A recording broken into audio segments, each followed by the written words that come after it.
Electricity డిపార్ట్మెంట్లో artisans వాళ్ళు చేశారు. మరి వాళ్ళ వెనుకలో కుట్ర ఉందా? ఈ దేశంలో అత్యధిక జీతభత్యాలు ఇచ్చినటువంటి ప్రభుత్వం బీఆర్ఎస్ ప్రభుత్వం.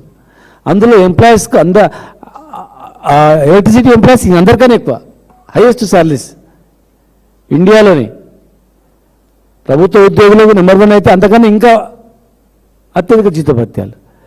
ఒక డిపార్ట్మెంట్ కాపాడుకున్న ఒక మంచి మార్గదర్శకుని తీసుకొచ్చి తెలంగాణ బతికే కరెంట్ అని చెప్పి కరెంట్ ఇచ్చి చేస్తే ఇలా వాళ్ళు సమ్మె బీఆర్ఎస్ కుట్ర అని చెప్తారు. చాలా లోపల మన సర్వశిక్ష అభియాన్ వాళ్ళకు మేము జీతం రెగ్యులైజ్ చేస్తామన్నారు, జీతభత్యాలన్నీ రెగ్యులర్గా ఇస్తామన్నారు. ఇప్పటివరకు చేయడానికి టైం దొరకలేదా?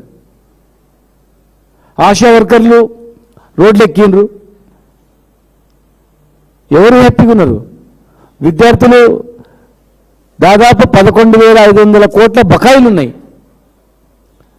ఇంటర్మీడియట్ నుంచి పీజీ వరకు విద్యార్థులకు ఎవరు కూడా ఫీజు రియంబర్స్మెంట్ రాక, టీసీలు తీసుకోక, మెమోలు తీసుకోక యూనివర్సిటీలో మునిగిపోతూ ఉన్నాయి.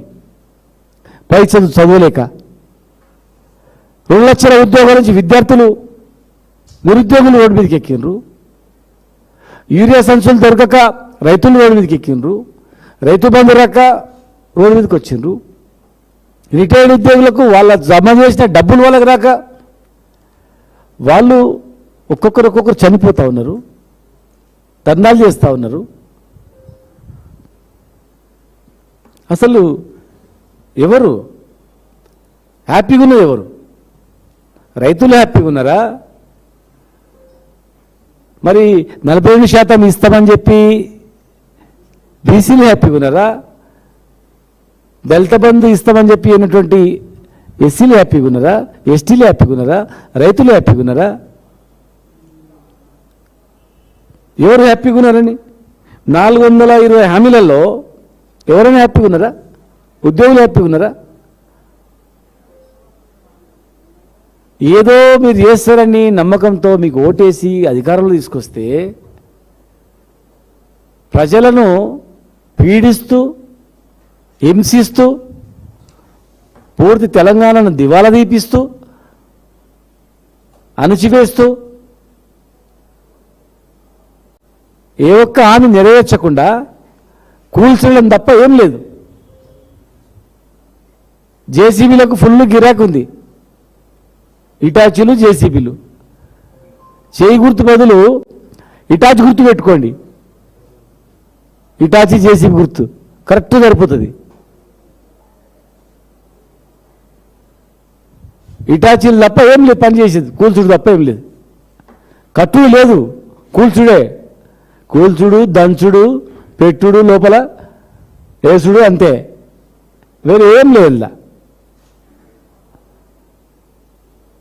ప్రతిపక్షం తిట్టడము, కేసీఆర్ తిట్టడము, కేసీఆర్ను బదనాం చేయడం తప్ప ఇంకెన్ని రోజులు బదనాం చేస్తారండి? ఎక్కడ బదనాం చేస్తారు? అయిపోయింది, కాలం చెల్లిపోయినది. బదనామా అయ్యే పరిస్థితి లేదు, అయిపోయింది. కేసీఆర్ తెలంగాణ ప్రజల గుండెలో ఉన్నాడు. ఏ కులం అని కాదు, ఏ ఒక వృత్తి అని కాదు, అందరికీ. కనీసం మొన్న జగిత్యాల మీటింగ్లో వారు మాట్లాడుతున్నప్పుడు తెలంగాణ ప్రజల స్పందన వాళ్ళు చూసేనా, మీ ఇంటెలిజెన్స్ రిపోర్ట్ తెప్పించుకునికనైనా అప్పుడన్నా మీరు మారాలా. ఇవాళ ఆర్టీసీ కార్మికులకు బరాబర్ మేము ఉంటాం. సకల జనుల సమ్మెలో మేము పిలిపించినప్పుడు మాతో పాటు పనిచేసారు. నైచలేగా బస్ కపైగా నైచలేగా అన్నారు. ఉద్యోగాలు తీసేస్తామన్నా భయపడలేదు, డిస్మిస్ చేస్తామన్నా భయపడలేదు. ఆ రోజు కేసీఆర్ గారి నాయకత్వంలో మేము దగ్గర తీసుకున్నాం. ఆంధ్ర సంఘాలుగా 2 విడగొట్టి మన గురించి మనం కొట్లాడాలని చెప్పి తెలంగాణ గురించి కొట్లాడింది వాళ్ళు. బరాబర్ మేము చేసే కాదు చేసినాం. నేను క్యాబినెట్ మంత్రిగా మా క్యాబినెట్లోనే వాళ్ళని పర్మనెంట్ చేయాలని డిసిషన్ తీసుకున్నాం. ప్రాసెస్ అయింది. కొత్తగా మీరు డిసిషన్ తీసుకుని ఏం కాదు. అది మా ప్రభుత్వం వచ్చింటే మొదటి నెలలో ఈ పని మొత్తం అయిపోయేది. మాకప్పుడు ప్రియారిటీ రైతులు ప్రధానంగా ఉండే. పేద విద్యార్థులు ప్రధానంగా ఉండే, కులాలకు అతీతంగా విద్య, వైద్యము, ఆరోగ్యం చాలా ఇంపార్టెంట్ ఉండే.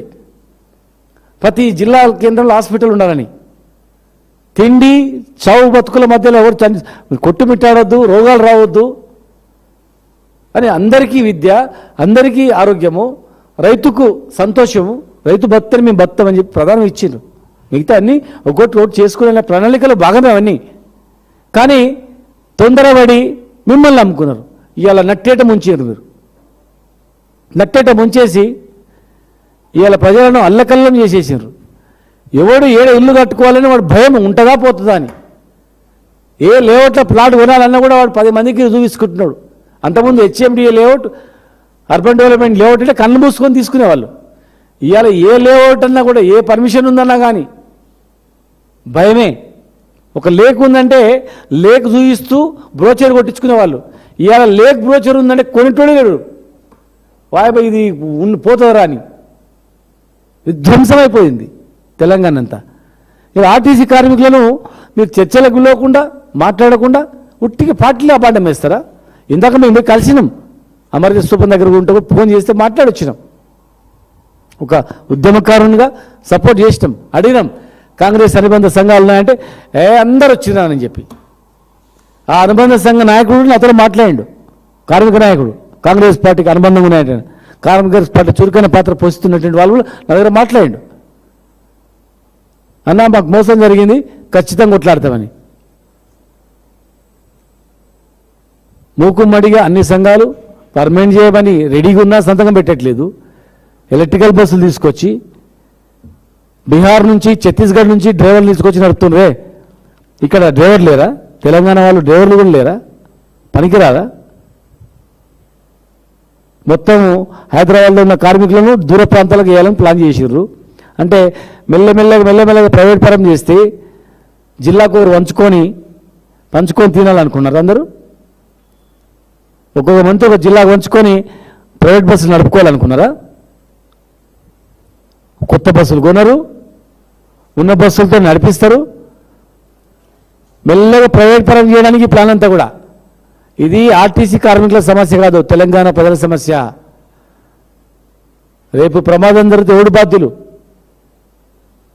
భద్రత ఆర్టీసీ అంటే కళ్ళు మూసుకొని ఎక్కుతారు. రక్షణది ఒక సేఫ్టీ ఆర్టీసీ అంటే. ప్రైవేట్ వాళ్ళకి ఇచ్చి భద్రత లేకుండా తెలంగాణ ప్రజలతో చెలగాటమాడుతున్నామంటే కాదు. ఇది ముఖ్యమంత్రి జోక్యం కలిగించుకోవాలి, వెంటనే వాళ్ళతో చర్చలు జరపాలి, వాళ్ళ డిమాండ్ పరిష్కరించాలి. కమిటీలు వేసి కాలయాపన చేస్తే కాదు అది. అదొక్కటే కాదు, రిటైర్డ్ ఎంప్లాయీస్ చనిపోతున్నారు. రిటైర్ అయిన తర్వాత వాళ్ళు బతికేది ఆఫ్టర్ సర్వీస్ అయిన తర్వాత 10 ఏళ్ళు బతుకుతారు, మహా అంటే 15 ఏళ్ళు బతుకుతారు. 2.5 ఏళ్లలో ఎప్పుడు వస్తాయో రావా డబ్బులు అని చెప్పి ఎంతోమంది రోగం ఉన్న రోగం 10 లేచి చనిపోయినారు. ఎక్కడ లేదు, వార్తలు ఎక్కడ రావట్లేదు.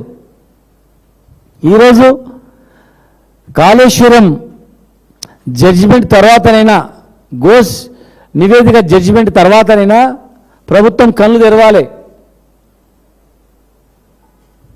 ప్రభుత్వానికి చెంపపెట్టింది, గుయ్యమని కొట్టింది. ఎన్నో వచ్చినాయి అట్లా, అసలు మీరేం పట్టించుకోవట్లేదు. అది మేము చెప్తున్నాం, అది పేల్చింది, కాళేశ్వరం ప్రాజెక్టు పేల్చింది. ఎవరు పేల్చారని దాని మీద మీరు కమిటీ అయ్యండి. ఇప్పుడు ఘోష్ కమిటీ ఇచ్చిన నివేదికను కోర్టు కొట్టేసింది కదా, ఇదే ఘోష్ కమిటీని పాములతో పేల్చిండ్రు, డైనమైట్లతో పేల్చిండ్రు.